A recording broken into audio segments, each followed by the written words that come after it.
Good morning. Sorry I'm not with you today. I am in Cambria. I'm not speaking live from there. I recorded this before we left. We're up here just for a couple of days before Pam starts back to school full time. We are in Habakkuk Chapter 2 still, and I trust that you guys will have a good time together, even in my absence. We are going to look at Habakkuk Chapter 2, verses 18 and 19, which, if it didn't get changed, you can turn to one of the boards and see that up there, those verses. Next week, we'll finish chapter 2, and then beyond that, we'll go into chapter 3, which is Habakkuk's prayer. You might remember last week we started with a whole series of woes. Woes God was saying about the people of Babylon. In 1970, something new was created in our country, in our culture, that was named Monday Night Football. ABC, one of the TV networks, and the NFL, National Football League, got together and decided they would have a special football game on Monday nights during football season.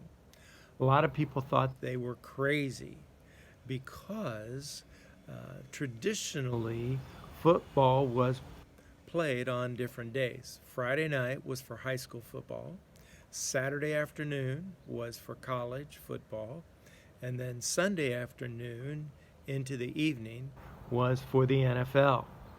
So when they decided to put a game on Monday nights, there were skeptics who said, not going to work. People don't want to watch football on Monday nights. Well, it was a huge hit, got great ratings. When ABC and the NFL started that, though, I'm sure they didn't expect something that would happen in 1998. And that is that three men started what they called the Church of Monday Night Football. They have their own website in honor of it. It's just www.churchofmondaynightfootball.com. They started their church because of their dedication to Monday Night Football, good food, and beer. All three make their own beer, they cook their own food, and they gather in one of their homes every Monday during football season. As far as I know, they're still doing it. I checked out their website the other day, and it was still there. It's interesting in our culture, some of the things that people create as sources of inspiration. Now, I don't know these three gentlemen. I don't think that by calling it the Church of Monday Night Football, they were in any way trying to say something negative about the Church of Jesus Christ. I think they were using the church term merely to say, this is our community. This is something we enjoy it together. This morning, we're going to look at some created religions, or what you might call idols. And it was part of what the Babylonians did. They created their own religion.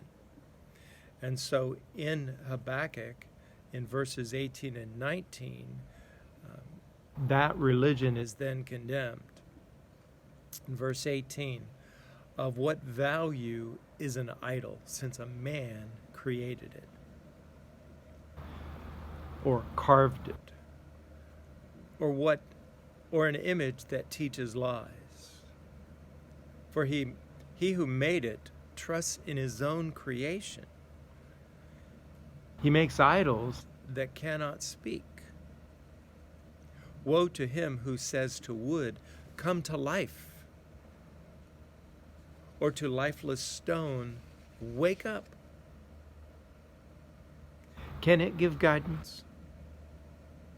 It's covered with gold and silver. There is no breath in it.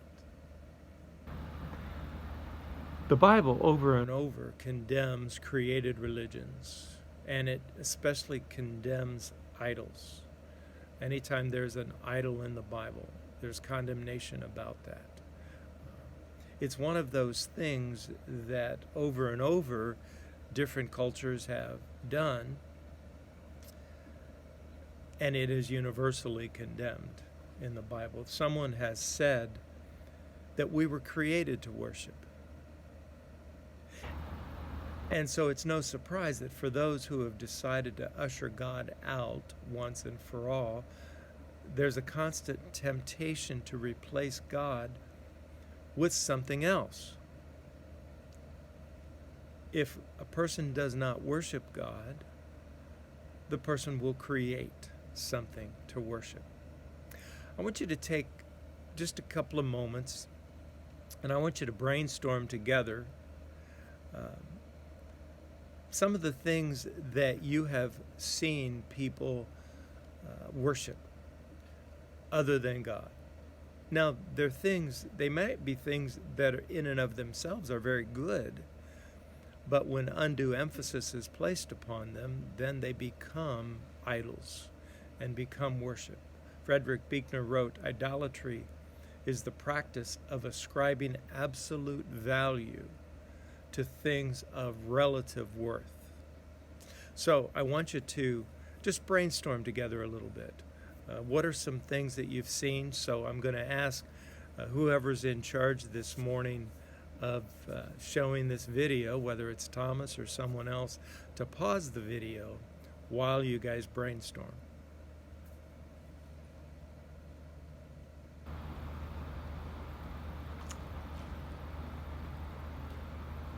Okay, I hope you came up with some good ideas and that you got your juices going a little bit there. I thought of some things myself, and these are things that in some people's lives actually can become idols when an undue emphasis is placed on them. And they're all things that can be good. Money. A lot of people worship money. Patriotism can be. Even though patriotism is a good thing, it can become an idol. Sexual freedom, moral principles, family loyalty, physical health, social or intellectual preeminence, authors, actors, athletes. Those are all good things. Those are all things that can have a place in a person's life.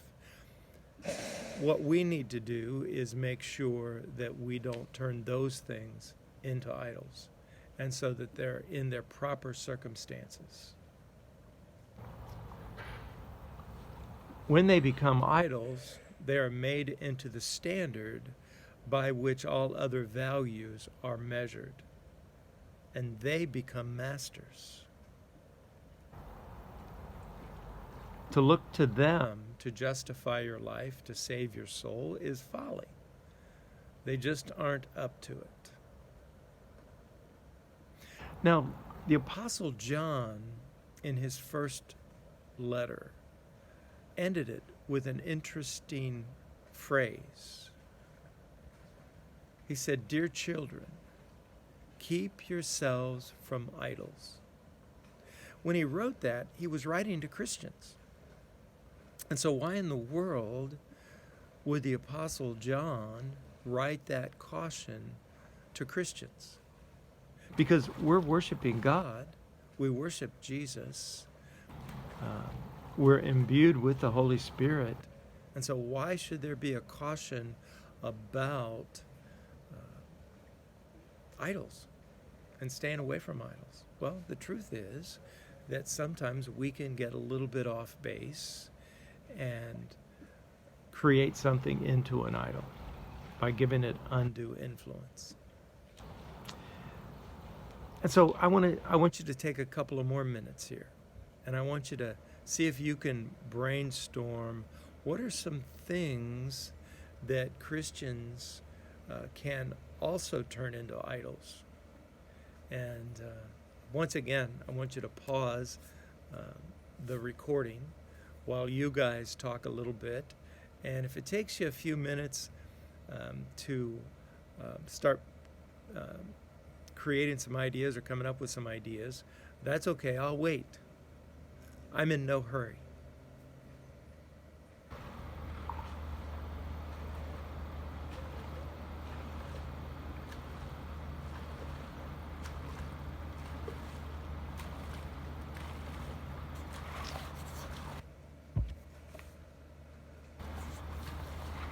I was once at a church that was located on a road that could have been titled Church Lane or Church Road, because when you went from one end of that road to the other end of that road, which was about five miles or more,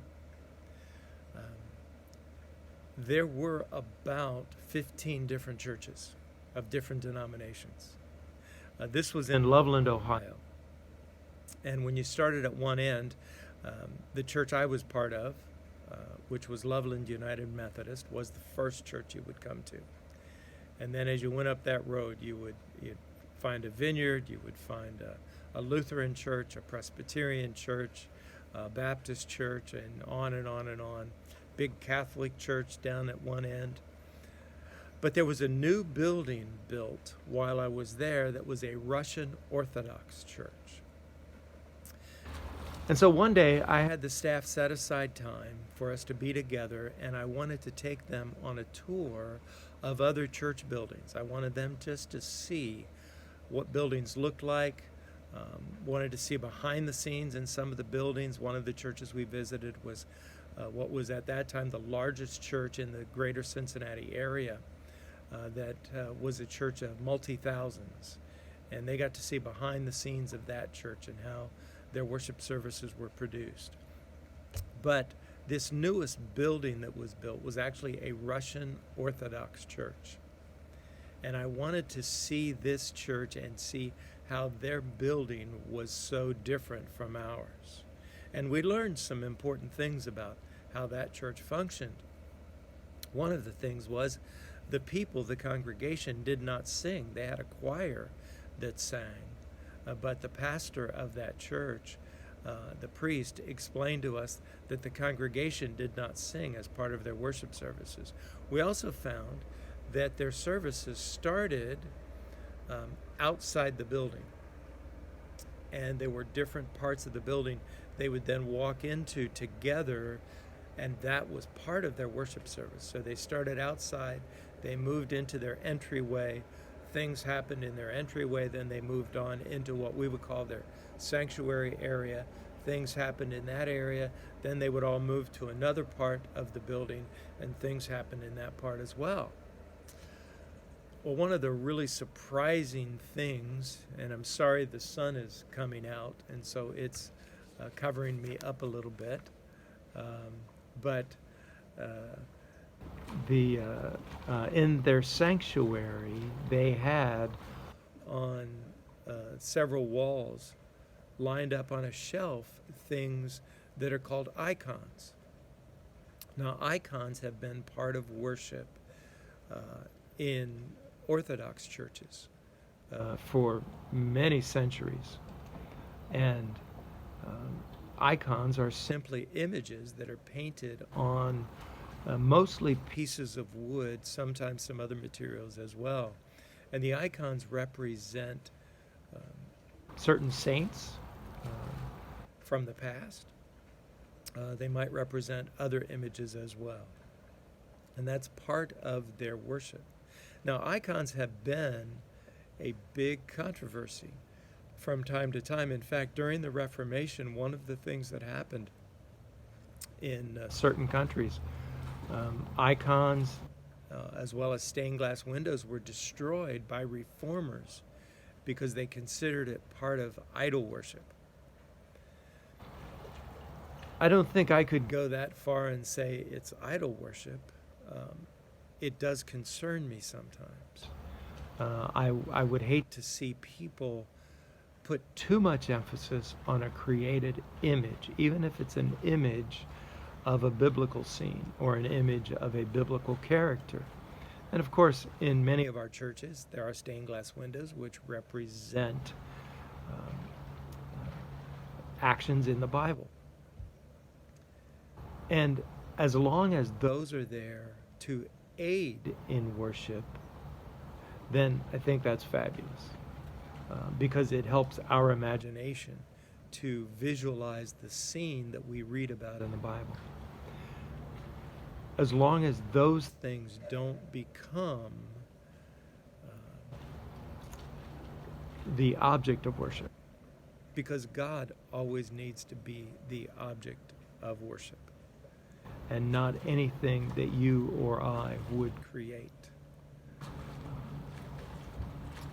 And I think that's one of the reasons why the Apostle John wrote, "Dear children, keep yourselves from idols." I don't know what kinds of good things you came up with, but I could see how it would be easy for a Christian to suddenly take their eyes off of God and create a substitute that gains more preeminence, let's say. Maybe one's denomination or a certain worship style, certain images that we use, like stained glass windows or even the image of the cross. Some might even make the Bible into an idol. The Bible isn't something we're to worship. It's something that is a tool to help us understand God and understand ourselves. Now, if while people were mentioning potential idols, you started to experience maybe a squishy feeling inside of you, don't walk out today feeling any sense of guilt. Follow the example in Hebrews. Approach the throne of grace with confidence. Take that before the Lord. Let him do something about it. The Lord is in his holy temple. Gives us comfort and confidence. And we're going to return to this verse 20, next week. You can be silent because I am in control, God says. Don't try to defend yourself.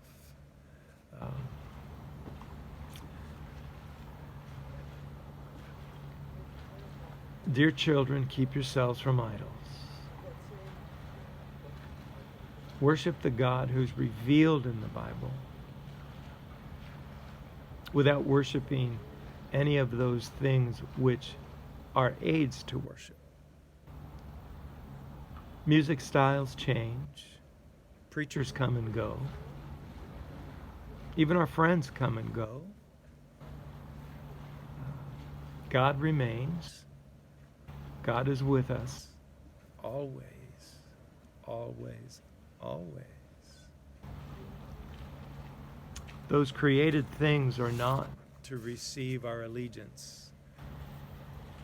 Of what value is an idol, since a man carved it, or an image that teaches lies? For he who makes it trusts in his own creation. He makes idols that cannot speak.